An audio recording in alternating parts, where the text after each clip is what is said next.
Hi, Ray Hayden here, and I apologize for the sound of if there's any echo or anything in the background and other noises that are happening. I just wanted to put out this real fast video on the state of the election in 2016. Now, the website up here I'm at is the 270towin.com website, and if you scroll down a little bit, you'll get the whole picture of the map. But they have Clinton at 252 points up here, and Trump is at 163. But the important part is neither one of them has 270 points needed to win. On this very chart just a few days ago, they had Clinton easily winning with over 270 votes. I think they had it at 272 for a while, but now it's dropped down to 252. Down in the Gulf of Mexico down here is a pop-up menu, and we'll go to the next one. The state of the race is the next map I want to look at. They also have Clinton below 270 electoral votes.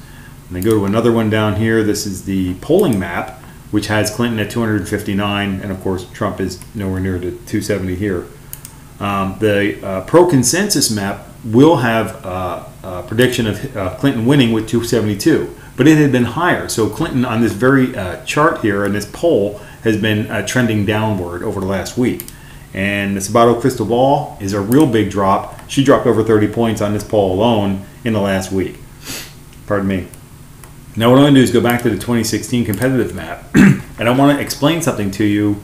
And I believe I'm going to use just a basic Google search, and whatever came up with it came up. And here it is up here is what happens if nobody gets to 270. Oh, there you go. On Google search, what happens if nobody gets 270 electoral votes? Here we go. If nobody gets the 270, the House of Representatives elects. Let's go ahead to this part. It's this part right here. Okay.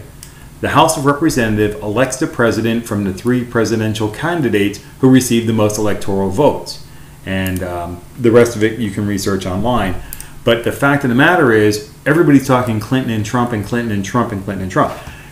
Here's the golden or the platinum opportunity that mainstream media and advertisers are completely missing, especially with the 24/7 newsy news channels, because here's the point. If they could stretch out this whirlwind of excitement about an election, you think they might, right? You want to add the drama to it? Well, add the third party to it, because on the ballot in 50 states, all 50 states, you're going to see Gary Johnson and Bill Weld on there. Gary Johnson's a third party candidate. He's a Republican governor from a Democratic state, New Mexico, and Bill Weld is a Republican former governor of Massachusetts, and he too was a governor, and both of them were elected twice. They both had landslide victories, and they both cut taxes, cut spending, made smaller government, and they both had left the office of governor in their respective states, leaving it in a better condition than when they went in. Now, here's the platinum opportunity that mainstream media is missing. They didn't talk about Gary Johnson before because he didn't make it into the debates. Those were unfair. I'm not going to go talk about that. I could write a book about how the whole process of getting onto the debate stage works, but it's controlled. In short, it's controlled by the Republicans and the Democrats, and they certainly don't want to bring in another party to sit there and take the limelight away from them. So they make it rather difficult for you to be able to get on a debate stage. But other than that, you can research that on your own. But the point here is that Gary Johnson is on the poll in all 50 states, and if neither party gets 270 votes needed to win, then it goes to the House of Representatives, and that would extend the news cycle and certainly add drama to the 2016 campaign.